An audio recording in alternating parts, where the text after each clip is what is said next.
গল্পকথন by Kallol chapter 2তে আমাদের আজকের নিবেদন প্রফুল্ল রায়ের লেখা বাবুন ও ডাকাতের দল।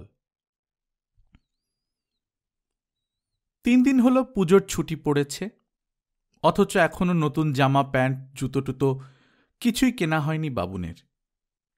তার ভালো নাম সায়ন্তন বসু, কলকাতার একটা সেরা ইংলিশ মিডিয়াম স্কুলে ক্লাস 7-এ পড়ে।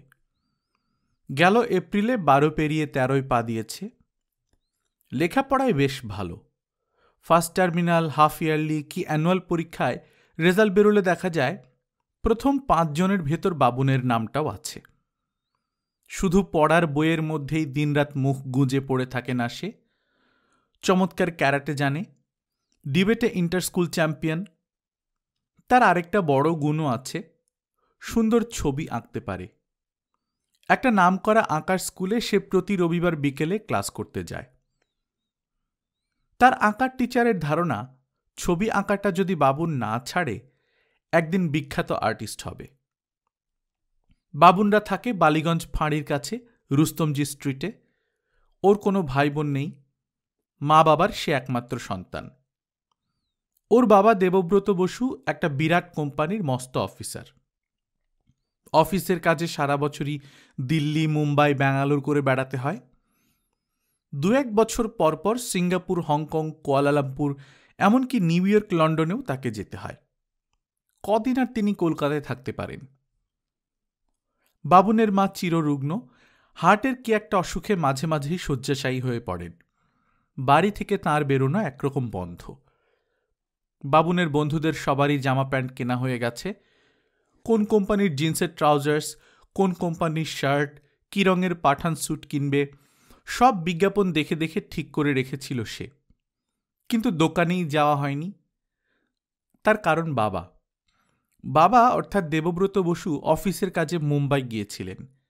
সেখানে তার 10 দিন থাকার কথা, কিন্তু কাজটা শেষ না হয় আরও কদিন বেশি থাকতে হয়েছে। মা কোনোদিনই কেনাকাটা করেন না। তাছাড়া পুজোর আগে আগে জামা কাপড়ের দোকানগুলোতে সর্বক্ষণ প্রচণ্ড ভিড় লেগে থাকে। সেখানে গেলে মা আরও অসুস্থ হয়ে পড়বেন। বাবাই সবার পোশাক টোশাক কেনেন। পুজোর নতুন জামা প্যান্ট পেতে দেরি হচ্ছিল, তাই মন ভীষণ খারাপ হয়ে গিয়েছিল বাবুনের। কিন্তু কাল রাতে বাবা মুম্বাই থেকে ফিরে এসেছেন। আজ সকালে 10:30টার মধ্যে স্নান ও ব্রেকফাস্ট সেরে একটা ছোট চামড়ার অ্যাটাচিতে চেক বই নিয়ে দেবব্রত বাবুনকে বললেন, আমার সঙ্গে চল। বাবুন জিজ্ঞেস করল, কোথায় বাবা? ব্যাংকে। টাকা তুলে তোর যা যা চাই সব আজই কিনে দেব। বাবুন এক পায়ে খাড়া, তক্ষুনি পোশাক পাল্টে বাবার সঙ্গে বেরিয়ে পড়ল। ব্যাংকটা ওদের বাড়ি থেকে বেশি দূরে নয়, হেঁটে গেলে 5 মিনিটও লাগে না। এত কাছে, তাই গ্যারেজ থেকে গাড়ি বার করলেন না দেবব্রত। ছেলেকে সঙ্গে করে হেঁটেই চলে এলেন। ব্যাংকের ম্যানেজার মল্লিনাথ বসাক দেবব্রতকে খুবই খাতির করেন, কারণ এই ব্যাংকে তার লক্ষ লক্ষ টাকা ফিক্সড ডিপোজিট করা আছে। তাছাড়া তাদের অফিসেরও বহু টাকা এখানে রাখার ব্যবস্থা তিনি করে দিয়েছেন। তাই দেবব্রত এলে একেবারে তটস্থ হয়ে থাকেন মল্লিনাথ। অন্যদের মতো দেবব্রতকে বাইরে লাইন দিয়ে চেক জমা দিতে বা টাকা তুলতে হয় না। সোজা তিনি ম্যানেজারের চেম্বারে চলে যান। মল্লিনাথ ছোটাছুটি করে নিজের হাতে তার সব কাজ করে দেন। পুজোর আগে আগে এই সময়টায় ব্যাংক গমগম করতে থাকে। সব সময় ঠিক থেকে ভিড়। লোকের এখন টাকার দরকার। ব্যাংকের কর্মীরা নিঃশ্বাস ফেলার ফুরসত পায় না। ব্যাংকে এসে দেবব্রত ভিড়ের ভেতর দিয়ে রাস্তা করে ম্যানেজারের চেম্বারের দিকে যাচ্ছিলেন। তার পাশে বাবুন। হঠাৎ একসঙ্গে 7-8টা ফায়ারিংয়ের শব্দ হলো। সঙ্গে সঙ্গে মুহুর্মুহু বোমা ফাটানোর আওয়াজ। কেউ কিছু বুঝে ওঠার আগেই দেখা গেল ব্যাংকের দারোয়ান মুখ থুবড়ে পড়ে আছে। রক্তে ভেসে যাচ্ছে তার সারা শরীর। সমানে কাতরাচ্ছিল লোকটা। তার হাতেও একটা বন্দুক ছিল। অস্ত্রটা অনেক দূরে ছিটকে পড়ে আছে। ওটা কাজে লাগাবার আগেই তার পায়ে গুলি লেগেছে। গেটের পর চওড়া প্যাসেজ এক প্রান্ত থেকে আরেক প্রান্তে চলে গেছে। নানা কাজে যারা আসে সেখানে তাদের বসার জন্য অনেকগুলি সোফা, নিচু নিচু টেবিল। প্যাসেজের পর কাচের পার্টিশন দিয়ে ঘেরা পরপর অনেকগুলো কাউন্টার। সেগুলোর কোনোটার মাথায় ক্যাশ লেখা, কোনোটার মাথায় চেক জমা দিন ইত্যাদি। কাউন্টারগুলোর পেছনে চলে এসেছিল বাবুনরা। ভীষণ হকচকিয়ে গেছে তারা। এধারে ওধারে তাকাতেই চোখে পড়ল হুড়মুড় করে ব্যাংকের ভেতর ঢুকে পড়েছে 7-8টা লোক। তাদের মুখে কালো কাপড় বাঁধা, সবার হাতেই রাইফেল কি পিস্তল। এরা কি উদ্দেশ্যে এখানে হানা দিয়েছে মুহূর্তে টের পেয়ে গেল বাবুন। চকিতে ডাকাতের দলটা 3 ভাগে ভাগ হয়ে গেল। 2 জন গেটের মুখে রাইফেল বাগিয়ে দাঁড়ালো। কাউন্টারের বাইরে যারা দাঁড়িয়েছিল 2 জন তাদের দিকে পিস্তল তাক করে বলল, সব একধারে দেয়ালের কাছে গিয়ে দাঁড়ান। কেউ টু শব্দ করলে কিংবা পালাবার চেষ্টা করলে খুন করে ফেলব। হুমকি শোনার পর সবাই দেওয়াল ঘেঁষে কাঠ হয়ে দাঁড়িয়ে পড়ল। এরপর কি ঘটতে পারে লহমায় আন্দাজ করে নিয়েছিল দেবব্রত। বাবুনের হাত ধরে তাকে এক টানে লোহার আলমারিগুলোর আড়ালে নিয়ে গেলেন। তারপর দম বন্ধ করে দাঁড়িয়ে রইলেন। বাবুন প্রথমটা ভীষণ ভয় পেয়েছিল। এই ধরনের লোম খাড়া করা ঘটনা ডিটেকটিভ বইতে শুধু পাওয়া যায়, কিংবা হিন্দি আর ইংরেজি সিনেমায়। চোখের সামনে এই প্রথম এমন দৃশ্য দেখল।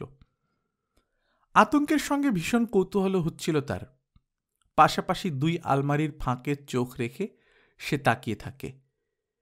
এদিকে বাকি 4-5টা বন্দুকবাজ ভেতরের ফাঁকা জায়গাটাতে চলে এসেছে।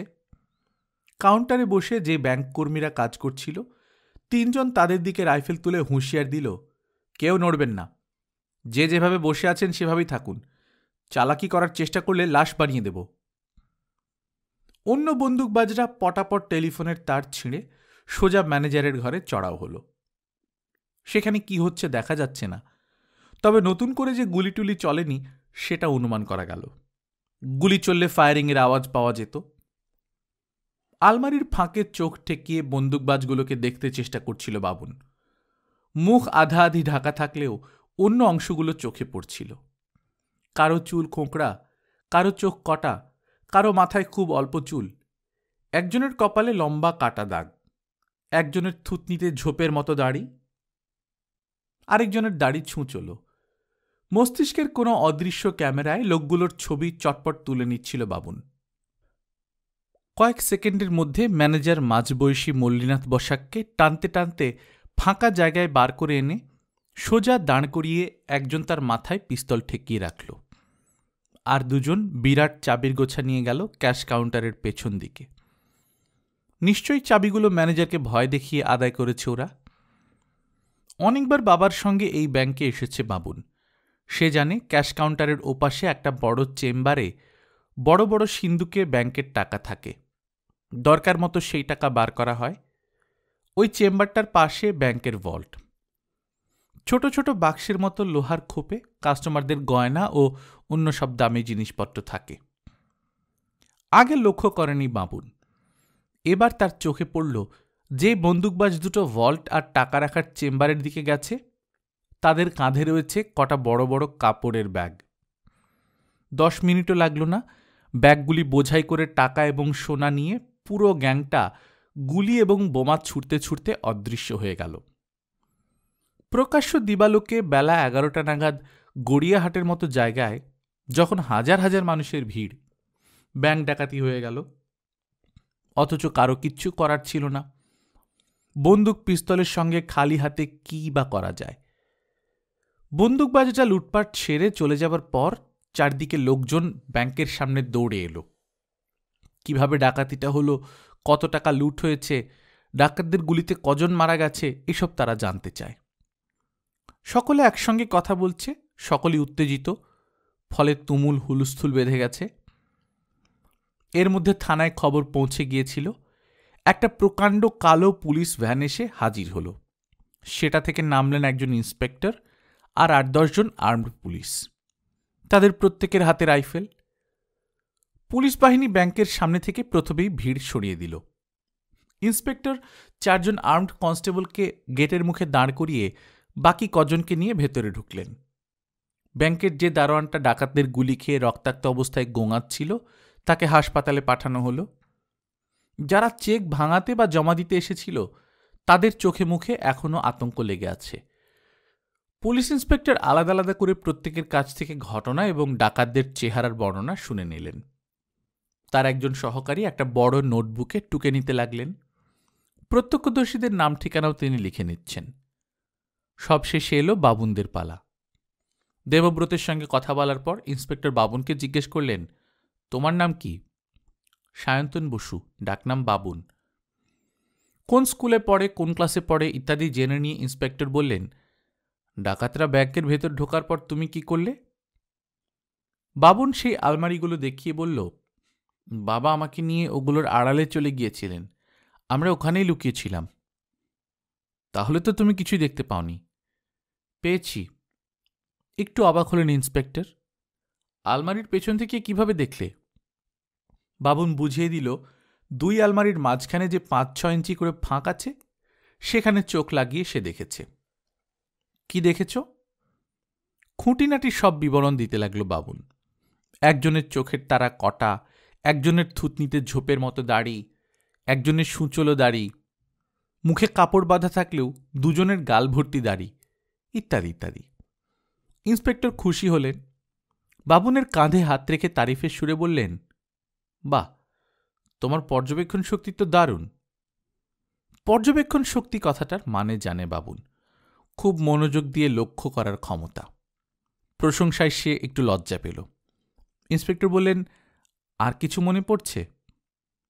চোখ কুঁচকে কিছুক্ষণ চিন্তা করে বাবুন বলল, না স্যার।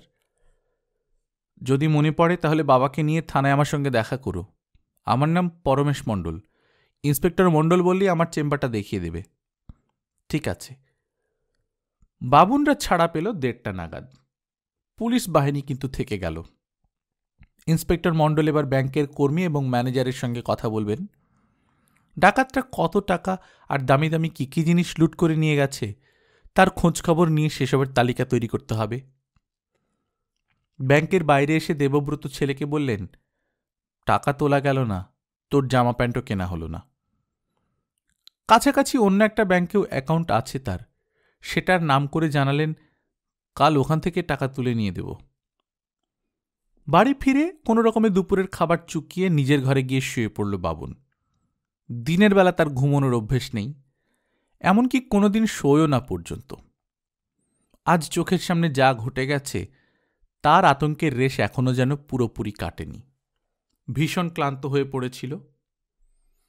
ভয় ভয় ভাবটা একসময় কাটিয়ে উঠল বাবুন। তার মাথায় কিন্তু সারাক্ষণ বন্দুকবাজগুলোর মুখ ভেসে উঠছিল। ওরা এত টাকা, এত জিনিসপত্র লুট করে নিয়ে গেল, অথচ কিছুই করা গেল না। এটা কিছুতেই মেনে নিতে পারছিল না সে।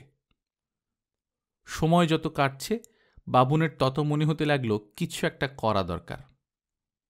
কিন্তু কি করবে? সশস্ত্র লুটেরারা কোথায় উধাও হয়েছে কে জানে। পুলিশ কি তাদের সন্ধান পাবে? অতগুলো টাকা নিশ্চয়ই কয়েক লাখ হবে। ভল্টের গয়নাগাটি, হিরে মুক্ত কি উদ্ধার করা যাবে? ভাবতে ভাবতে বাবুনের মাথায় আচমকা একটা আইডিয়া খেলে গেল। সে জানে ভালো শিল্পীরা অপরাধীদের চেহারার বর্ণনা শুনে ছবি এঁকে দেন। সেই ছবি দেখে অনেক পুলিশ খুনি এবং ডাকাতকে ধরেছে। বর্ণনা শুনে যদি ছবি আঁকা যায়, তাহলে সে নিজের চোখে ব্যাংক ডাকাতগুলোকে দেখে আঁকতে পারবে না। অবশ্য বন্দুকবাজগুলোর মুখের অর্ধেকটা কালো কাপড়ে ঢাকা থাকায় দেখা যায়নি। অদৃশ্য অংশটা কল্পনা করে আঁকতে হবে। বিছানা থেকে প্রায় লাফ দিয়ে উঠে পড়ল বাবুন। তার ঘরেই একসঙ্গে পড়ার টেবিল, ড্রয়িং খাতা আর স্কেচ পেন নিয়ে বসে পড়ল সে। ঘণ্টা তিনিকের চেষ্টায় 4 জনের ছবি মোটামুটি এঁকে ফেলল। এদের একজনের কপালে কাটা দাগ, একজনের কটা চোখ, বাকি 2 জনের থুতনিতে 2 রকমের দাড়ি। অন্য ডাকাতগুলোকে খুঁটিয়ে দেখার সময় পাওয়া যায়নি। তাদের ছবি আঁকতে গিয়ে বারবার গোলমাল হয়ে যেতে লাগল। বোঝা যাচ্ছে ছবিগুলো ঠিক হচ্ছে না। বাবুন আর আঁকার চেষ্টা করল না। ওই 4খানা ছবি একটা বড় খামে ভরে পড়ার টেবিলের ড্রয়ারে রেখে দিল। এখন প্রায় 6টা বাজে। খানিক পরেই সন্ধে নেমে যাবে। বাবুন নিজের ঘর থেকে বেরিয়ে সোজা মা বাবার ঘরে চলে এলো।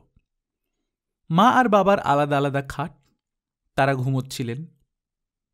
ট্যুর থেকে ফেরার পরদিন দেবব্রত অফিসে যান না। সেদিক থেকে আজ তার ছুটির দিন। বাবুনের মতো তারও দিবানিদ্রার অভ্যেস নেই।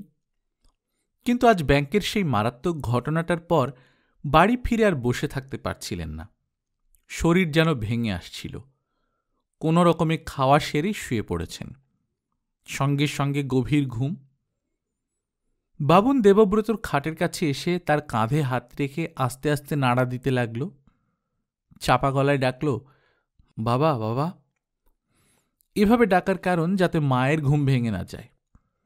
অসুস্থ মানুষ, হঠাৎ ঘুম ভাঙলে শরীর আরও খারাপ হবে। তাছাড়া যে জন্য বাবুন বাবাকে জাগাতে চাইছে সেটা জানতে পারলে মা ভীষণ চেঁচামেচি জুড়ে দেবেন। মা ভীতু, বাবুন যা ভেবেছে সবটাই ভেস্তে যাবে। 2-4 বার ডাকাডাকির পর দেবব্রত চোখ মেললেন। ছেলেকে খাটের পাশে দেখে খুব অবাক হয়েছেন। বললেন, কিরে, কি হয়েছে? আঙুল দিয়ে মাকে দেখিয়ে গলার স্বর অনেকটা নামিয়ে বাবুন বলল, বাইরে এসো, এখানে কথা বললে মা জেগে যাবে। কি ভেবে ছেলের সঙ্গে বাইরের টানা বারান্দায় এসে জিজ্ঞেস করলেন, কি বলবি? তাড়াতাড়ি মুখ ধুয়ে চেঞ্জ করে নাও। কেন? থানায় যেতে হবে। কিছুক্ষণ তাকিয়ে থাকেন দেবব্রত, তারপর বলেন, থানায় যাব কেন? সেই ব্যাংক ডাকাতগুলোকে ধরার ব্যবস্থা করতে হবে না? বিস্ময় শতগুণ বেড়ে যায় দেবব্রতর। তুই কি ব্যবস্থা করবি? আমি যা বলছি করো না। জামা কাপড় বদলে নাও, আমিও চেঞ্জ করে আসছি। মায়ের ঘুম ভাঙলে বেরোনো হবে না। থানায় যেতে যেতে সব বলবো। থানা বেশি দূরে নয়, মিনিট 15-এর মধ্যেই বাবুনরা সেখানে পৌঁছে গেল। কিন্তু তক্ষুনি ইন্সপেক্টর মণ্ডলের সঙ্গে দেখা হলো না। একজন কনস্টেবল জানালো ইন্সপেক্টর সাহেব অন্য অফিসারদের সঙ্গে মিটিং করছেন, কিছুক্ষণ অপেক্ষা করতে হবে। থানারই একটা ঘরে সে বাবুনদের বসার ব্যবস্থা করে দিল। প্রায় ঘণ্টাখানেক বাদে ইন্সপেক্টর মণ্ডলের চেম্বারে ডাক পড়ল বাবুনদের। সেই কনস্টেবলটাই তাদের ডেকে নিয়ে গেল। ইন্সপেক্টর মণ্ডল বাবুন আর দেবব্রতকে দেখে বেশ অবাক হলেন। তাদের বসতে বলে হঠাৎ থানায় আসার কারণটা জানতে চাইলেন। দেবব্রত বললেন, আমার ছেলে সকালের ওই ব্যাংক ডাকাতির ব্যাপারে আপনাকে কিছু দেখাতে চায়। ইন্সপেক্টর মণ্ডল বাবুনের দিকে তাকিয়ে উৎসুক সুরে জিজ্ঞেস করলেন, কি দেখাবে? সেই প্যাকেটটা সঙ্গে করে নিয়ে এসেছিল বাবুন। ইন্সপেক্টর মণ্ডলকে সেটা দিয়ে বলল, এর ভেতর কটা ছবি আছে, কাইন্ডলি বার করে দেখুন। প্যাকেট খুলতেই 4খানা ছবি বেরিয়ে পড়ল। খুঁটিয়ে দেখতে দেখতে প্রায় লাফিয়ে উঠলেন ইন্সপেক্টর মণ্ডল। এগুলো তুমি কোথায় পেলে? আমি এঁকেছি। তুমি? কিভাবে? বাবুন জানালো সে নিয়মিত আঁকার ক্লাসে যায়। ব্যাংক ডাকাতদের মুখে কালো কাপড় দিয়ে বাঁধা থাকলেও সে কল্পনা করে করে এঁকে ফেলেছে।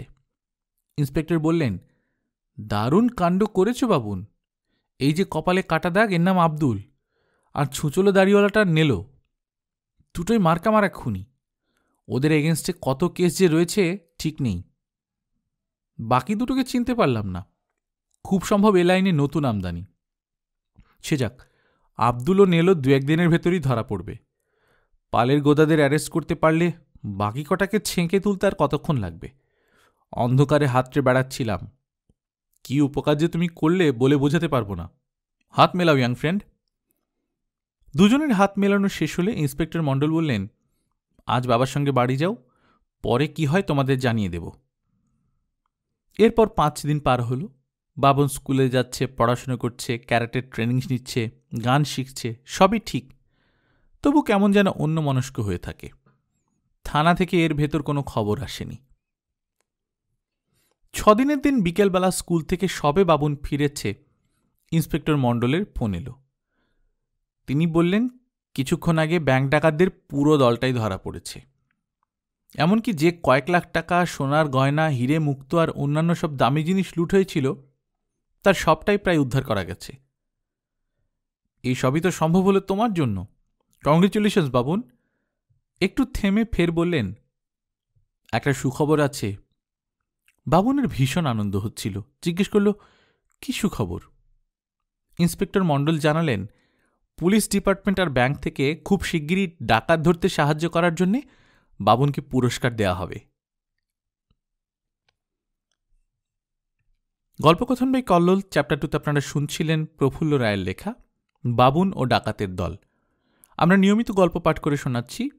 আপনারা যারা প্রথমবারের মতো শুনছেন কাইন্ডলি সাবস্ক্রাইব করে নেবেন। গল্প পাঠ ভালো লাগলে বন্ধুদের সঙ্গে শেয়ার করবেন। নিজে ভালো থাকবেন, আশপাশের লোকজনকে ভালো রাখবেন। টাটা।